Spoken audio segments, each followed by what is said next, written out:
গাজীপুর আমার প্রাণের জায়গা। গাজীপুরের জনগণ আমার আত্মার চেয়েও বেশি, আমার আত্মার আত্মীয়। গাজীপুরের জনগণের কাছে থাকলে আমার এত ভাল লাগে যে এর চেয়ে বেশি আর কোথাও গেলে আমার ভাল লাগে না। আমি সবসময় গাজীপুরের মানুষের পাশে থাকি, এবং মানুষের পাশে থাকাটার মতো আমার আনন্দের আর কিছু নাই। মানুষের যদি কোনো সমস্যা হয়, সমস্যা থাকে বা সমস্যা তৈরি হয়, সেটা চিকিৎসা সংক্রান্ত হোক বা যে কোনো বিষয় হোক, সেটা যদি আমি তাদের পাশে থেকে সেটা সমাধান করতে পারি, এর চেয়ে বেশি আনন্দ আর আমি কিছুতে পাই না। আমি এই গাজীপুরকে তার যে আপনারা শিল্প অপরিকল্পিত শিল্প প্রতিষ্ঠানের কারণে গাজীপুর তার ঐতিহ্য হারিয়েছে। আমাদের শ্রীপুর, বিশেষভাবে শ্রীপুরের সেই শ্রী আর নাই। সেই শ্রী সৌন্দর্য ফিরিয়ে আনা আমি আমার স্বপ্নের মতো। শ্রীপুরে, গাজীপুরের আমাদের গাজীপুর ৩-এ বিশেষভাবে আমরা শিক্ষায়, স্বাস্থ্যে আমরা পিছিয়ে পড়েছি। আমাদের স্বাস্থ্য ব্যবস্থা অপ্রতুল। এখানে কোনো স্বাস্থ্যের, মানুষের স্বাস্থ্য সেবার সুযোগ নেই। শিক্ষা আমাদের কোনো বিন্দুমাত্র আমরা শিক্ষা এগোতে পারিনি। রাস্তাঘাটগুলি বড় বড় যানবাহনের উপযোগী করে গড়ে তোলা হয়নি।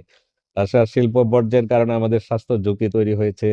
আমাদের নানান ভাবে কিন্তু আমাদের কৃষি জমি কিন্তু ধ্বংস হয়ে যাচ্ছে। কাজে আমি বিশ্বাস করি যে আগামী দিনে শ্রীপুরের জনগণ আমরা একত্রে মিলে, একত্রে থেকে আমরা এই সমস্যাগুলির আমরা সমাধান করতে পারবো। আমরা চাই এই শ্রীপুরকে একটি বাসযোগ্য এলাকা হিসেবে গড়ে তুলতে চাই। আবার গাজীপুর ৩-কে বাসযোগ্য করতে চাই। সমগ্র গাজীপুরকে আমরা বাসযোগ্য এলাকা হিসেবে গড়ে তুলতে চাই। আমি বিশ্বাস করি জনগণ যদি আমাদের পাশে থাকে, তবে অবশ্যই আমরা সফল হব। এবং সেই এ সেই যে সমস্যাগুলি, এতদিন সমস্যাগুলির সমাধান করা কোনো কঠিন ব্যাপার নয়, কোনো ম্যাজিক প্রয়োজন হয় না। সেই সমাধানগুলির সমাধান করা খুবই সহজ। শুধুমাত্র একটি দুর্নীতিমুক্ত সমাজ গড়তে হবে, দুর্নীতিমুক্ত দেশ গড়তে হবে। আ আ তার পাশাপাশি আমাদের গাজীপুরে আরেকটি বড় সমস্যা মাদক। মাদকের ব্যবসা নিয়ে গোলাগুলি পর্যন্ত হয়েছে আমাদের এলাকায়।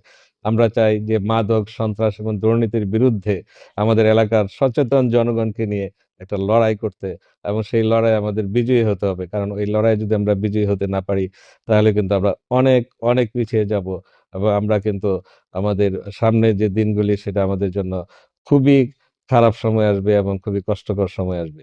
আমরা চাই না পিছনে ফিরে যেতে, আমরা সামনের দিকে এগিয়ে যেতে চাই। আমরা একটা সুন্দর বাংলাদেশ গড়তে চাই।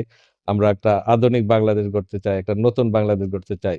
আমাদের জননেতা তারেক রহমান দেশের সংস্কারের জন্য, দেশের রাষ্ট্র কাঠামো মেরামতের জন্য যে ৩১ দফা দিয়েছেন, তার ভিত্তিতে আগামী দিনে আমরা বিশ্বাস করি বাংলাদেশ যেভাবে গড়ে উঠবে, ইনশাআল্লাহ তার আলোকে আমরা এই শ্রীপুরকে, গাজীপুরকে, গাজীপুর ৩-কে আমরা সেভাবে গড়ে তুলতে পারবো।